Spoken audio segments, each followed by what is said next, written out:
골프 혹시 즐기시나요? 라운딩 할 때 옆에서 도와주는 캐디분들 계시잖아요. 그분들께 드리는 봉사료, 이 캐디피가 연간 규모가 무려 2조 원에 달한다는 그런 추산이 있더라고요. 근데요, 이 엄청난 금액을 두고 요즘 논란이 아주 뜨겁습니다. 왜냐면 이게 대부분 현금으로 오가다 보니까 이 세금 문제가 계속 불거지는 거죠. 네, 그래서 오늘은 바로 이 캐디피 그리고 세금 논란 그 한복판으로 한번 들어가 보려고 합니다. 왜 갑자기 현금 영수증 발급 의무화 이야기가 이렇게 커지는 건지, 정말 캐디분들은 세금을 잘 안 내고 계신 건지 좀 상반된 주장들이 많거든요. 이걸 깊숙이 들여다보겠습니다. 이 복잡한 이야기를 좀 제대로 파헤치기 위해서 저희가 두 가지 자료를 좀 집중적으로 봤습니다. 하나는 현금 영수증 의무화를 강하게 주장하는 쪽, 그러니까 골프 산업신문의 보도고요. 다른 하나는 캐디분들 입장을 대변하면서 아예 다른 관점을 제시하는 전문가 칼럼입니다. 호시오 신문 자료를 준비했어요. 이번 저희 탐구의 목표는요, 단순히 찬성 반대 이렇게 나열하는 게 아니고요. 이 논쟁 뒤에 숨어있는 진짜 맥락이 뭔지, 또 각 주장이 왜 나오게 됐는지 그 배경을 당신과 함께 좀 파악해보는 겁니다. 그 숫자 싸움 너머의 이야기 한번 찾아보죠. 자, 그럼 시작해볼까요? 자, 먼저 국회 국정감사에서 나왔던 지적부터 좀 짚어보죠. 국민의힘 박성훈 의원이 이 캐디피가 거의 다 현금으로 거래된다, 이 점을 딱 짚으면서 현금 영수증 발급을 의무화해야 한다, 이렇게 주장을 했어요. 논리는 상당히 간단합니다. 다른 업종 사업자들 보면 연소득 2,400만 원 넘으면 10만 원 이상 거래할 때 고객이 달라고 안 해도 무조건 현금 영수증 끊어줘야 하잖아요. 근데 캐디피는 한 번 라운드에 보통 10만 원 훌쩍 넘는데 왜 이건 예외냐는 거죠. 네, 맞습니다. 여기서 이제 핵심 키워드가 바로 조세 형평성 이거예요. 연간 2조 원 이렇게 추정되는 엄청난 시장인데 이게 주로 현금으로 돌다 보니까 이걸 일종의 과세 사각지대로 보는 시각이 있는 거죠. 그래서 이걸 정상화해서 세금을 제대로 걷어야 한다, 세원 투명하게 확보해야 한다, 이런 목소리가 점점 커지는 겁니다. 실제로 강민수 국세청장도 국감에서 이 조세 형평성 차원에서 적극 검토하겠다, 이렇게 답변을 했었고요. 그러니까 이 주장의 밑바탕에는 기본적으로 현금 거래는 소득 파악이 어려워서 세금이 제대로 안 거칠 수 있다, 이런 전제가 깔려 있는 거죠. 근데 이런 지적이 이번이 처음은 아니었던 것 같아요. 작년 국감에서도 비슷한 얘기가 나왔었죠. 네, 맞아요. 그때도 주호영 의원이 2021년 기준으로 전국 골프장이 한 525개 정도 되는데 거기서 일하는 캐디가 약 3만 5천 명쯤 된대요. 그런데 이 중에서 종합소득세를 신고한 사람은 고작 3,388명. 그러니까 전체 한 10%, 그 정도밖에 안 된다, 이렇게 지적을 했었죠. 2022년에 골프장 이용객 수가 5천만 명을 넘었다는 통계를 생각해보면 신고 안 된 소득 규모가 상당할 수도 있겠다, 이런 우려가 나올 법도 하죠. 국세청도 이런 지적들을 그냥 흘려듣진 않았을 텐데요. 어떤 조치를 취했나요? 국세청도 나름대로 움직이긴 했습니다. 2023년에 이제 골프장 사업자들한테 자료를 받았어요. 예를 들면 사업장 현황 신고 같은 자료들이. 그걸 바탕으로 지난 5월에 캐디분들한테 이메일이나 문자로 종합소득세 내시라고 안내를 보냈습니다. 이거 그냥 안내만 해서는 안 되겠다, 한계가 있다, 아예 현금 영수증 발급을 의무화하고 더 나아가서 신용카드 결제까지 활성화해야 한다, 이 시스템 자체를 바꿔야 한다, 이런 목소리가 나오는 겁니다. 그렇군요. 그러니까 조세 형평성 문제 제기되고 또 실제로 신고율 낮다는 지적 나오고, 이게 대부분 현금 거래라는 관행하고 맞물리면서 그럼 현금 영수증 의무화하자, 이런 주장이 나오는 거네요.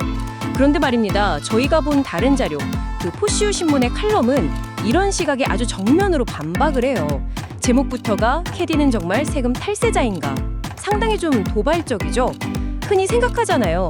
직장인 월급은 유리 지갑이라 세금 뗄 거 걱정 없지만 캐디는 현금으로 받으니까 소득 숨기기 쉬운 거 아니냐? 이런 통념이에요. 딱 문제를 제기하는 겁니다. 이 부분 좀 더 자세히 설명해 주시죠. 네, 이 칼럼의 가장 중요한 주장, 핵심은 바로 이겁니다. 뭐냐면 캐디들은 이미 2021년 11월 15일부터 법적으로 소득을 국세청에 신고하고 있다는 거예요. 여기서 좀 흥미로운 지점은요, 캐디 개인이 직접 세무서 찾아가서 신고하고 그런 방식이 아니라는 겁니다. 그게 아니고요, 캐디한테 일감을 주는 골프장이요, 골프장이 사업장 제공자 등의 과세자료라는 좀 이름이 긴데 이런 특정 서식이 있어요. 여기에 맞춰서 캐디들의 소득 자료를 분기별로 국세청에 의무적으로 제출하게 되어 있습니다. 만약에요, 골프장이 이걸 누락하거나 축소해서 신고한다? 그런 골프장한테 과태료가 부과돼요. 오, 잠깐만요. 골프장이 캐디 소득을 의무적으로 신고해야 한다고요? 국세청에. 그게 벌써 2021년 말부터 시행되고 있다는 말씀이시죠? 그렇다면 왜 지금 와서 언론이나 국회에서는 계속 캐디 개인의 현금 영수증 발급이니 카드 결제니 이걸 문제 삼는 걸까요? 뭔가 좀 앞뒤가 안 맞는 느낌인데요? 바로 그 지점입니다. 그게 이 칼럼이 파고드는 핵심이에요. 왜 이미 소득 신고 시스템이 작동하고 있는데도 자꾸 탈세자 프레임이 등장하느냐는 거죠. 칼럼은 이 배경을 이해하려면 단순히 세금 문제 이걸 넘어서서 캐디라는 직업이 걸어온 좀 독특한 역사를 알아야 한다 이렇게 주장을 합니다.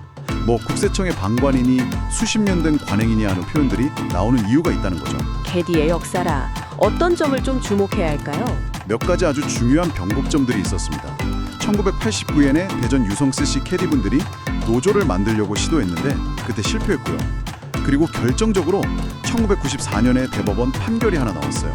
사건 번호가 961731인데 그 내용이 뭐냐면 캐디가 노동조합법상으로는 근로자가 맞는데 근로기준법상의 근로자는 아니다라는 거였어요. 이게 아주 큰 의미를 갖습니다. 근로기준법상 근로자가 아니다. 그게 구체적으로 어떤 영향을 미친 건가요? 이 판결이 나오고 나서요. 골프장들이 캐디하고 직접적인 고용관계를 맺는 걸 피하기 시작해요. 그전에는 캐디피 일부, 예를 들어 당시에 1만 5천 원 받으면 5천 원 정도는 골프장이 내주기도 했거든요.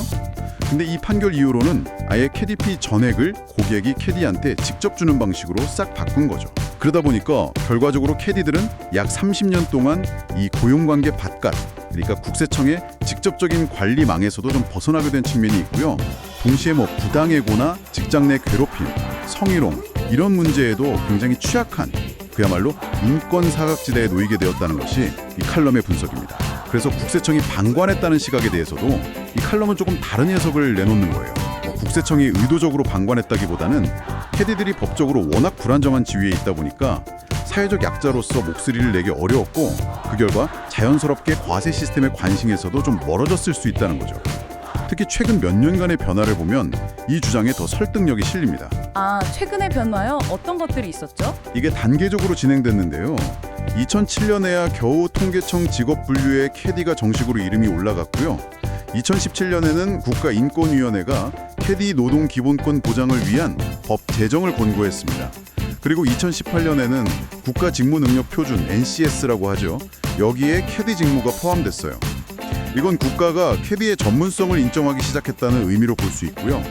그리고 결정적으로 2021년 7월부터는 고용보험 가입이 의무화됐고 아까 말씀드린 것처럼 2021년 11월부터는 골프장을 통한 소득자료 제출이 의무화됐습니다. 그리고 2022년 7월부터는 산재보험 가입도 의무화됐고요.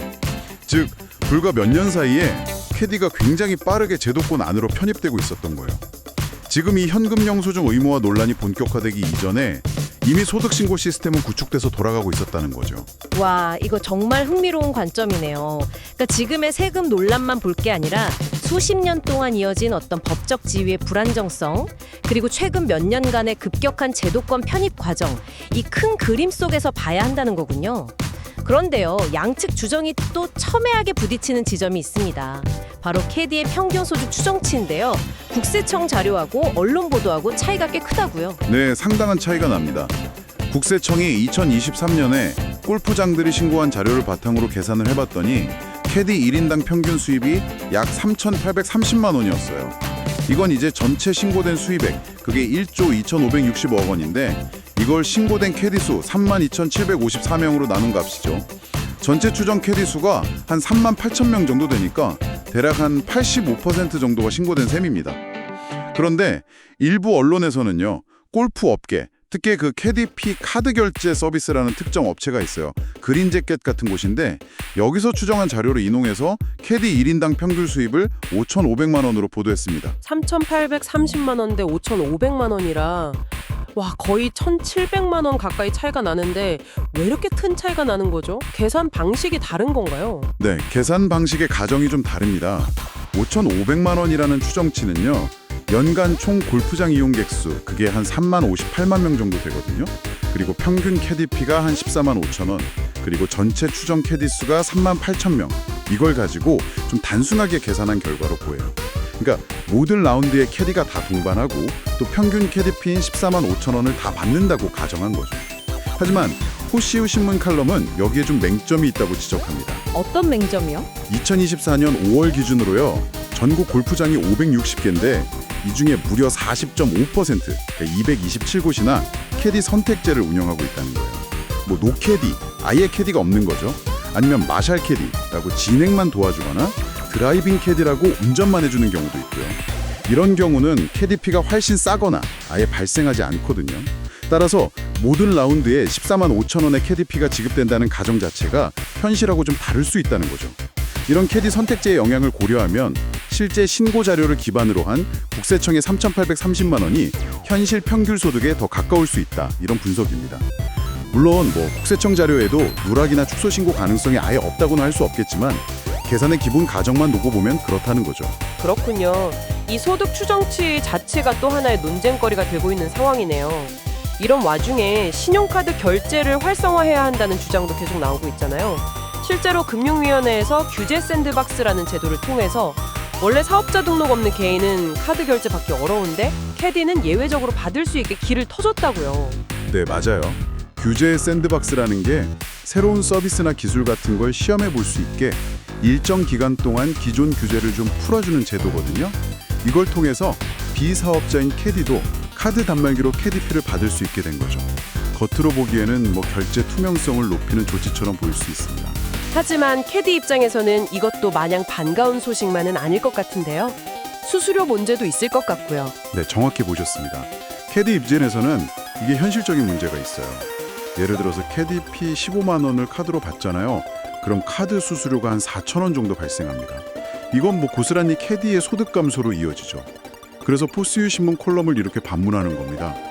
아니 어차피 2021년 11월부터 골프장을 통해서 소득이 국세청에 다 신고되고 있는데 굳이 캐디 개인이 수수료까지 내가면서 카드 결제를 받아야 할 이유가 있겠냐는 거예요. 여기서 다시 한번 좀 중요한 질문이 나오는 거죠. 과연 이 카드 결제 추진의 진짜 목적이 순수하게 세금 투명성을 높이려는 것일까? 아니면 아까 말한 그 더 높은 소득 추정치 5,500만 원 이걸 제시하면서 카드 결제 시스템 도입을 강하게 주장하는 특정 업체의 어떤 사업적인 이해관계가 반영된 것은 아닐까? 이런 합리적인 의심을 제기하는 겁니다. 즉, 캐디는 탈세자다. 이런 프레임을 이용해서 카드 결제 시스템 도입의 필요성을 만들려는 어떤 다른 의도가 숨어 있는 건 아닌지 좀 따져봐야 한다. 이런 주장인 거죠. 이 논쟁의 양 갈래길을 다시 한번 짚어보죠. 한쪽에서는 연 2조 원 규모의 현금 시장인 캐디피. 이거 조세 형평성에 어긋나고 세원 투명성 확보해야 한다. 그러니까 현금 영수증 의무화하고 신용카드 결제 활성화하자 이렇게 주장을 합니다. 주로 이제 국회나 일부 언론 그리고 아까 말씀하신 카드 결제 관련 업계의 목소리가 여기에 해동하는 것 같고요. 다른 한쪽에서는 아니다. 이미 2021년 말부터 골프장을 통해서 소득 신고가 의무화돼서 시스템이 작동 중이다. 캐디를 탈세자로 낙인 찍는 건 부당하고 이건 수십 년간 이어진 캐디의 불안정한 법적 지위나 노동 현실 같은 맥락을 전혀 고려하지 않은 처사다. 이렇게 반박하는 거죠. 게다가 카드 결제는 수수료 부담만 키울 뿐 실효성도 적고 이 논의 뒤에는 혹시 카드 결제 업체의 이해관계 같은 다른 목적이 숨어 있는 거 아니냐 이런 의혹까지 제기합니다. 주로 이제 캐디 관련 단체나 이분들의 입장을 대변하는 매체, 전문가들의 시각이 여기에 속하겠네요. 네, 정확하게 정리해 주셨습니다. 그래서 이 문제는 단순히 세금 제대로 내냐 안 내냐 이 산수 문제를 훨씬 넘어선다는 거예요. 캐디라는 특수고용직 노동자가 걸어온 그 역사적인 배경, 또 고용보험, 산재보험 가입이나 소득신고 의무화 같은 최근에 아주 급격한 제도 변화들, 그리고 서로 다른 계상법과 어떤 의도를 가진 소득 데이터의 충돌, 또 카드 수수료처럼 정책 변화가 실제 노동 현장에 미치는 아주 구체적인 영향까지 정말 복합적인 요소들이 얽히고 설켜 있는 거죠. 물론 포시유 신문 칼럼에서도 인정을 합니다. 2023년 소득신고 대상 캐디 중에 약 15%는 신고를 하지 않았어요. 이분들은 당연히 미신고에 따른 가산세까지 포함해서 세금을 납부해야 할 겁니다. 하지만 중요한 질문이 이거죠. 이 15%의 존재가 나머지 85%를 포함한 캐디 전체를 탈세 집단으로 규정하고 현금 영수증이나 카드 결제 같은 어떤 추가적인 조치를 강제하는 근거가 될 수 있겠는가 하는 겁니다. 네, 오늘 이렇게 쭉 이야기를 나눠보니까요. 이 캐디피 과세 논란이라는 게 현금 거래는 곧 탈세다. 이런 단순한 공식으로는 절대 풀 수 없는 아주 복잡한 방정식이라는 게 분명해진 것 같습니다. 캐디라는 직업이 가진 그 독특한 노동의 역사, 그리고 불과 몇 년 전에 도입돼서 이제 막 자리를 잡아가고 있는 소득신고 의무화라는 제도적인 변화, 또 각기 다른 이해관계를 가진 집단들의 엇갈리는 주장과 데이터 해석, 이게 다 뒤섞여 있다는 것을 확인했습니다. 네, 맞습니다. 그리고 이 논의는요, 단순히 골프장 캐디만의 문제는 아니라고 생각해요. 우리 사회 다양한 영역에서 점점 늘어나고 있는 소위 특수 형태 근로 종사자들 있잖아요. 그 전통적인 고용관계 밖에 있는 노동자들이 어떻게 세금이나 사회보험 같은 공식적인 시스템 안으로 들어오게 되는지, 그리고 그 과정에서 특정 직업군에 대한 사회적인 인식이 어떻게 만들어지고 때로는 왜곡될 수 있는지를 보여주는 굉장히 중요한 사례라고 봅니다. 어쩌면 당신이 일하는 분야 혹은 당신 주변에서도 비슷한 종류의 고민과 논쟁이 이미 벌어지고 있을지도 모릅니다. 마지막으로 이런 질문을 한번 던져보면서 마무리할까 합니다. 만약 전문가님의 분석처럼 이미 캐디 소득 신고가 결제 방식하고는 상관없이 골프장을 통해서 국세청에 이루어지고 있다면 왜 유독 현금 영수증 발급이나 신용카드 결제 같은 이 결제 방식의 변경이 계속해서 논란의 중심에 서 있는 걸까요? 어쩌면 세금 투명성 확보라는 그 표면적인 이유 너머에 우리가 아직 제대로 들여다보지 못한 다른 문제들, 예를 들면 캐디의 불안정한 고용인한, 열악한 근무 환경 개선 문제라든지 전문 직업인으로서의 정당한 인정 요구라든지 혹은 골프 산업 자체의 어떤 구조적인 문제 같은 이런 것들이 배경에 숨겨져 있는 것은 아닐까요? 이 질문에 대해서 당신도 한번 생각해 보시면 좋겠습니다. 캐디는 정말 탈세자인가 내용이 좋았다면 글로벌 캐디 교육원 좋아요, 구독 부탁해요.